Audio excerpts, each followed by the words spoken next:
Su señoría, esta defensa considera que no existen datos de prueba suficientes y que los que existen carecen de eficacia probatoria, así como de fiabilidad, toda vez que no están perfeccionados y son violatorios del debido proceso. La carpeta de investigación, en principio, no cuenta con las cadenas de custodia necesarias para la obtención de los diversos documentos que obran en ella, a lo cual mi colitigante se referirá en cuanto al término de uso de la voz. Sin embargo, sí deseo hacer esa precisión adicional a las siguientes. En principio, su señoría, es dable hacer notar, derivado de lo ya expuesto, que mi representada vio a 14 veces a la supuesta víctima y que la primera vez de ellas fue el 3 de noviembre. De esas 14 veces, su señoría, 5 de ellas fueron quirúrgicas, a saber, el día 6 de noviembre, el día 2 de diciembre, el día 15 de diciembre, todas de 2014, así como los diversos 12 de noviembre de 2015 y 20 de noviembre de 2015.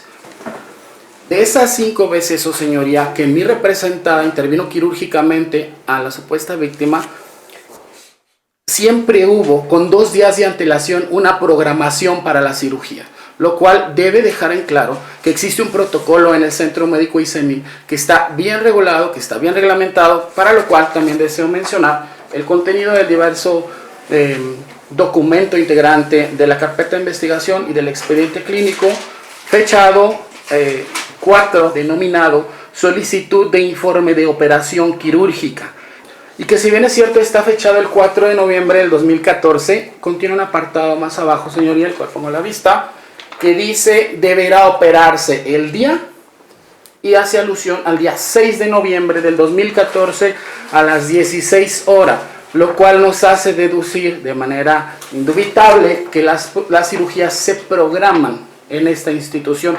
Este documento, firmado por mi representada, la doctora, y en correlación al mismo, señoría, para efecto de ser muy preciso, existe otra diversa solicitud de informe de operación quirúrgica fechada 9 de diciembre de 2014, así como existen muchas otras, pero me refiero a esta, su clave dice que está fechada el 9 de diciembre de 2014 y que dice que deberá operarse el día 11 de diciembre del 2014 a las 7 horas y que está firmado por un diverso facultativo de no cual también deja al descubierto el hecho de que no era mi representada la única que tenía que programar las cirugías con 1 o 2 días de anticipación. Esto correlacionado con la declaración, así como los diversos datos de prueba ofertados por esta defensa, en relación, su señoría, a que nadie puede verse obligado a lo imposible y que mi representada estuvo en imposibilidad material para llevar a cabo una conducta distinta a la que observó. Ahora bien, su señoría, en este sentido, el artículo que aquí nos tiene respecto del Código Penal del Estado de México, que es el número 136, esta defensa considera que es necesario reproducir su tipicidad de efecto de entrada al estudio de la misma. Al respecto, su señoría, también es dable hacer notar, y quiero referirme al diverso dato de prueba fechada, y que en el diagnóstico de envío dice, obviamente acredita que en principio mi representada nunca le negó ninguno de los servicios. La referida nota en comento deja al descubierto que mi representada, a efecto de llegar o arribar a los diagnósticos necesarios, para eso debo citar el contenido de la propia norma oficial mexicana 004 SSA3 del 2012, la cual regula el manejo del expediente clínico, y que desde su proceso de creación el legislador pensó en un fin estadístico, científico de calidad y también jurídico, tal y como se enuncia en la propia norma. Es decir, que estos documentos constituyen un documento médico-legal que toda vez que ha sido aportado, aunque no perfeccionado por la representación social, debe ser tomado en cuenta como presunción en favor de mi representada. Ahora bien, de manera adicional, el artículo 9 del Reglamento de la Ley General de Salud en materia de prestación de servicios de atención médica regula, su señoría, cuál es el extremo del deber del profesional de la salud para con el paciente. A efecto de que no estemos suponiendo de manera subjetiva, nos orienta y dice a la letra: la atención médica deberá llevarse a efecto de conformidad con los principios científicos y éticos que orientan la práctica médica. Ahora, el diverso ordenamiento o la descripción es muy lata, y para efecto de ser más específicos, en el artículo 2 del Reglamento de Procedimientos para la Atención de Quejas y Gestión Pericial de la propia CONAMED, que me referiría a ella como la autoridad emisora, del dictamen al cual me referiré a continuación, nos orienta y nos dice en el Romano 15, principios científicos de la práctica médica, lex artis medica, el conjunto de reglas para el ejercicio médico contenidas en la literatura universalmente aceptada, en las cuales se establecen los medios ordinarios para la atención médica y los criterios para su empleo. Ahora bien, de manera adicional es importante para esta defensa referirnos al denominado peritaje técnico médico institucional.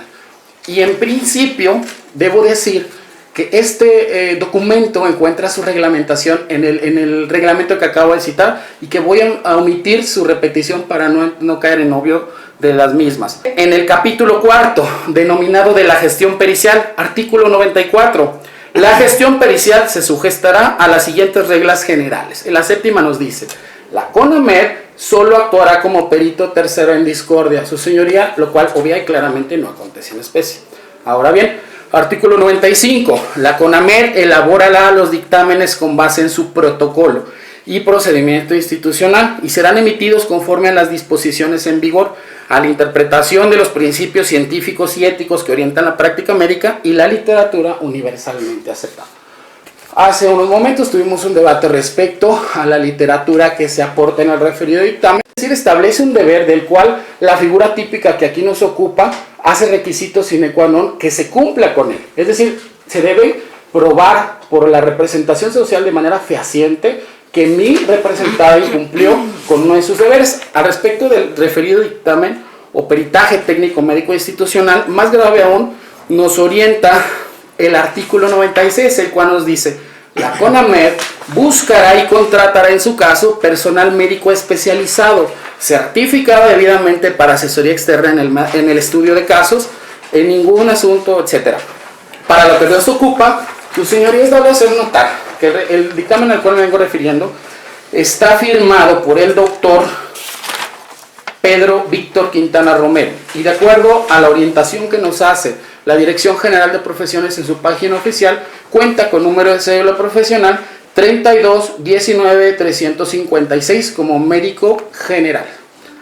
De manera diversa, la doctora Rocío Vega Pérez, quien dice ser la jefa de la unidad de peritajes, cuenta con número de cédula profesional 35-48-388, lo cual obvia y claramente nos deja al descubierto el porqué de su subjetiva apreciación respecto, y sin fundamento científico universalmente aceptado, y entendiendo en términos de lo que para el caso nos regula el artículo 3. ¿Rocío Vega Pérez también es médico general? Sí, ambas son médicos generales.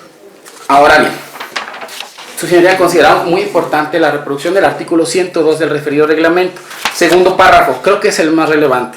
Los dictámenes de la CONAMED no tendrán por objeto resolver la responsabilidad de ninguno de los involucrados, ni entrañan acto de autoridad o pronunciamiento que resuelva una instancia o ponga fin a un juicio, como tampoco entrañan imputación alguna en relación con la página 2 del referido dictamen. Yo no me gustaría llamarle dictamen. Nos dice la página 2 que es el licenciado Ernesto Valencia Lira, agente del Ministerio Público adscrito a la Mesa Segunda de la Fiscalía Especializada en Delitos Cometidos por Servidores Públicos, quien solicita al Comisionado de Conciliación y Arbitraje en el Estado de México realice dictamen en el que se determine si existió algún tipo de responsabilidad u omisión que originara lesiones. Eso es lo que la autoridad peticionaria, es decir, la representación social, le pidió que determinara a una autoridad que no está facultada para determinar eso, tal y como nos orienta el artículo 102 del reglamento para la gestión pericial y quejas médicas de la CONAMED, al cual me vengo refiriendo.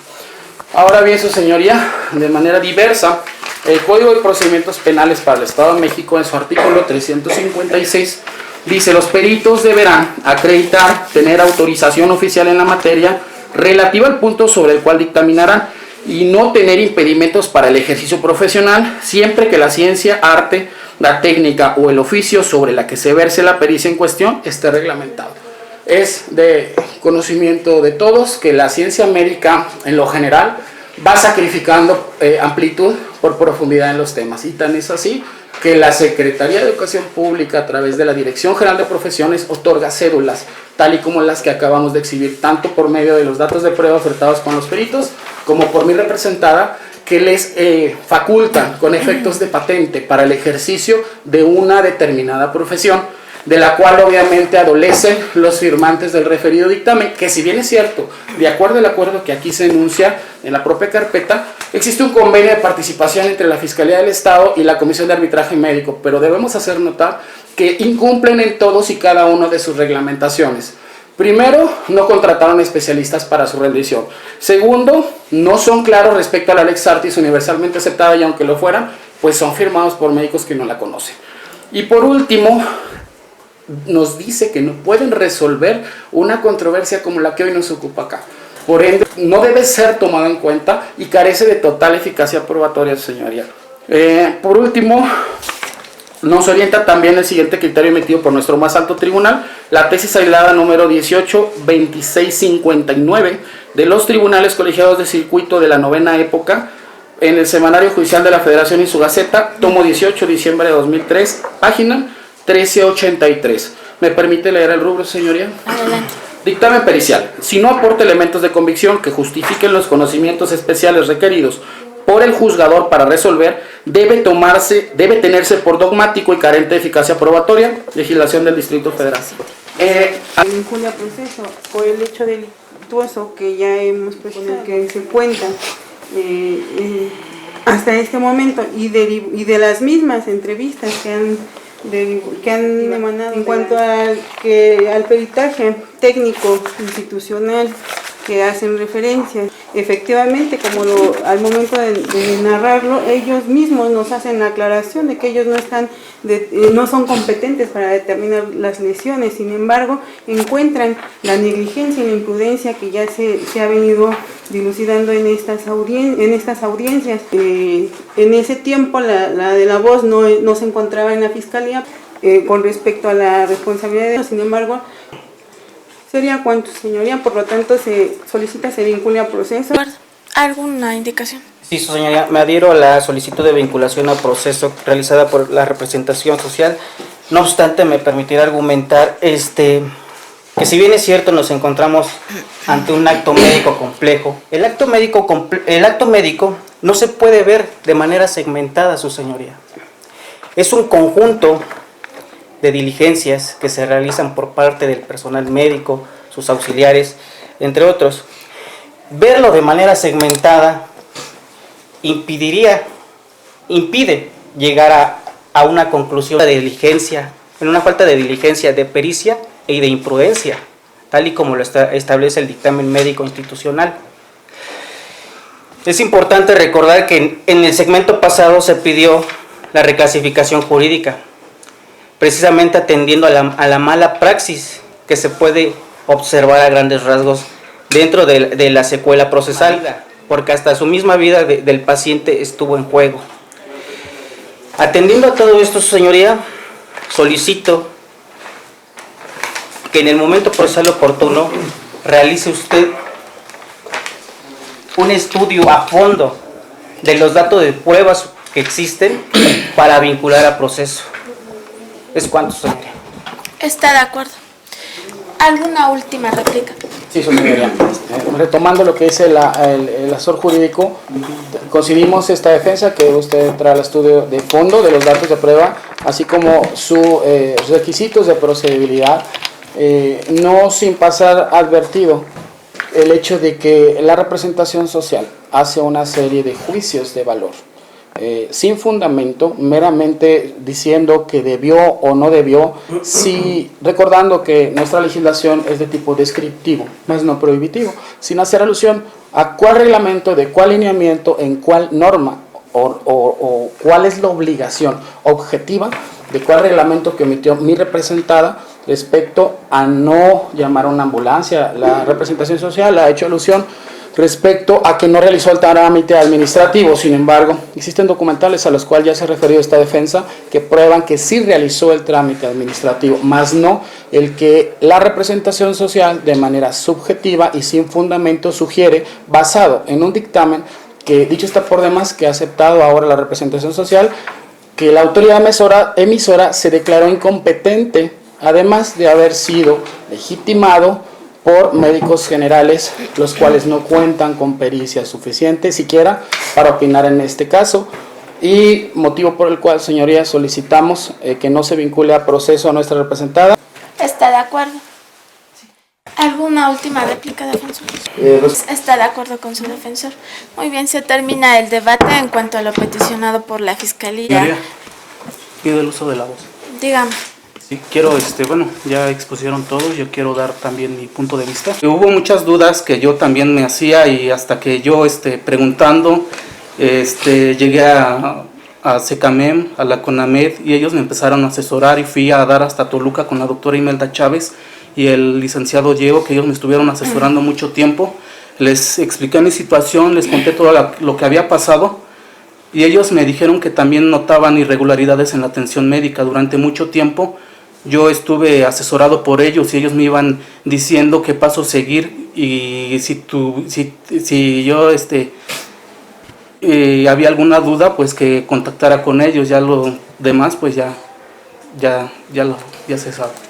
Muy Gracias. bien, se tienen por hechas sus manifestaciones. Gracias. Tengo que valorar todo lo que se desahogó en esta audiencia.